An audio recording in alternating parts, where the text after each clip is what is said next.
Good morning. आज हम देखेंगे जीव विज्ञान शिक्षण की विधियां। शिक्षण अथवा अध्यापन विधियों का शिक्षण के उद्देश्यों से घनिष्ठ संबंध होता है। अध्यापन विधियों का शिक्षा के उद्देश्यों से घनिष्ठ संबंध होता है। जिस प्रकार के शिक्षा के उद्देश्य होंगे उन उद्देश्यों को प्राप्त करने के लिए उसी प्रकार की शिक्षण विधियों का प्रयोग किया जाएगा। अर्थात उद्देश्यों को ध्यान में रखकर शिक्षण विधियों का प्रयोग शिक्षक के द्वारा कक्षा में किया जाता है। तो इसीलिए जो अध्यापन विधियां हैं और जो शिक्षण के उद्देश्य है, इन दोनों का घनिष्ठ संबंध होता है। शिक्षण विधियों का उद्देश्य केवल बालकों को कुछ बातों का ज्ञान प्रदान करना ही नहीं, बल्कि अध्यापक और बालकों के पारस्परिक संबंधों में सजीवता लाना है।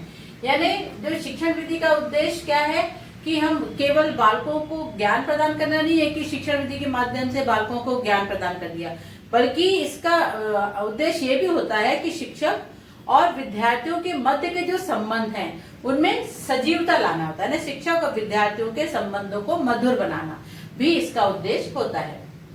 शिक्षण विधियां बालकों के मस्तिष्क के साथ साथ उनके संपूर्ण व्यक्तित्व और मनोवृत्तियों पर भी प्रतिक्रिया करती है। ये जो शिक्षण विधियां हैं ये बालकों के मस्तिष्क का विकास तो करती है ना, मस्तिष्क के विकास के साथ साथ क्या करती है, उसके संपूर्ण व्यक्तित्व और मनोवृत्तियों पर भी प्रतिक्रिया करती है ना, व्यक्तित्व और मनोवृत्तियों पर भी प्रभाव डालती है।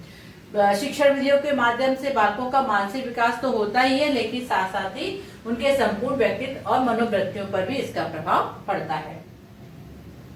अतः विधियों का चुनाव करते समय विज्ञान विषय के उद्देश्यों को निर्धारित किया जाता है।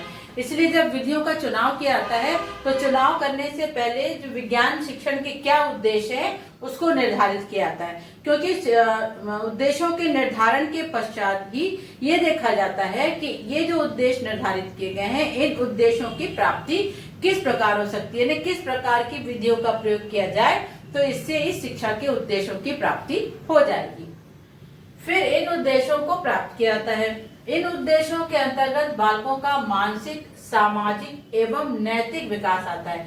ये जो उद्देश्य बनाए गए इसमें बालकों के ये उद्देश्य जो है वो मानसिक विकास से संबंधित होते हैं, सामाजिक विकास से संबंधित होते हैं और नैतिक विकास से संबंधित होते हैं। यानी इन उद्देश्यों का जो निर्धारण किया जाता है इन मानसिक और सामाजिक नैतिक विकास को ध्यान में रखकर किया जाता है।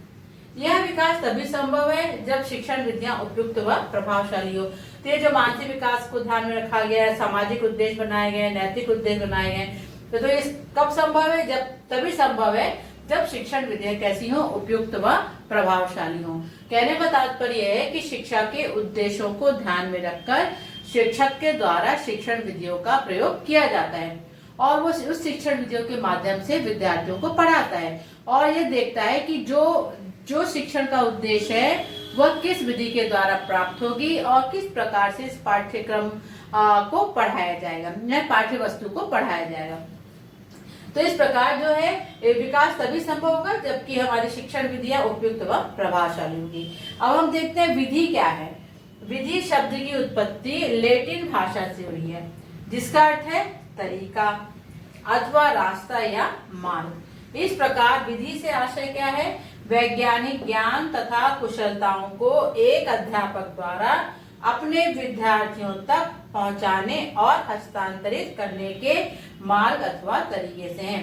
मेथड्स का अर्थ होता है एक तरीका, ये इसके लैटिन भाषा से उत्पन्न हुई है जिसका अर्थ होता है मोड मतलब एक तरीका या मार्ग, जिसके माध्यम से क्या होता है, उस माध्यम से शिक्षक जो है वो विद्यार्थियों में काय का हस्तांतरण करता है, वैज्ञानिक ज्ञान और कुशलताओं का, वैज्ञानिक ज्ञान और कुशलताओं को अपने विद्यार्थियों में हस्तांतरित करता है या उस ज्ञान को विद्यार्थियों तक पहुंचाने का कार्य करता है। तो इस प्रकार इस विधि शब्द की उत्पत्ति लैटिन भाषा से हुई है। दूसरे शब्दों में कह सकते हैं कि शिक्षण विधि से आशय क्या पढ़ाना है, व्हाट टू टीच, और विज्ञान को कैसे पढ़ाना है, हाउ टू टीच साइंस, और हाउ टू अप्रोच साइंस से है। अतः ज्ञान के संसार की छात्रों के मस्तिष्क में व्याख्या करने की प्रक्रिया ही विधि कहलाती है। विधि की परिभाषा, डेफिनेशन ऑफ मेथड। टैलीलैंड के अनुसार विधि शिक्षक की शिक्षक होती है, क्योंकि विधि बताती है कि शिक्षक को शिक्षक के उद्देश्य प्राप्त करने के लिए किस शिक्षण विधि का प्रयोग करना चाहिए। तो विधि शिक्षक की शिक्षक होती है। वोल्टेयर के अनुसार प्रत्येक विधि में कुछ अच्छाइयां होती हैं और कोई भी विधि पूर्णतः अच्छी नहीं होती। उन्हें कहा कि जितनी भी विधियां अपने आप में कोई भी विधि पूर्ण नहीं है। हर विधि में अच्छाइयां होती हैं और उसकी बुराइयां होती हैं। उससे कुछ लाभ होता है तो उससे कुछ हानि होती है। ये नहीं कह सकते कि कोई एक विधि पूरी तरह परफेक्ट है। तो कोई भी विधि पूरी तरह परफेक्ट नहीं होती और पूरी तरह अच्छी नहीं होती। उसमें कुछ अच्छाइयां भी होती हैं और कुछ बुराइयां भी होती हैं। तो इसलिए कोई भी विधि पूर्णतः अच्छी नहीं होती है। स्पेंसर के अनुसार यथासंभव बच्चों को कम से कम बताया जाए और अधिक से अधिक खोजने के लिए लालायित किया जाना चाहिए। इस प्रकार स्पष्ट होता है कि शिक्षण विधि सिखाने का तरीका है। शिक्षण विधि क्या है? सिखाने का तरीका। इसकी सहायता से क्या करता है?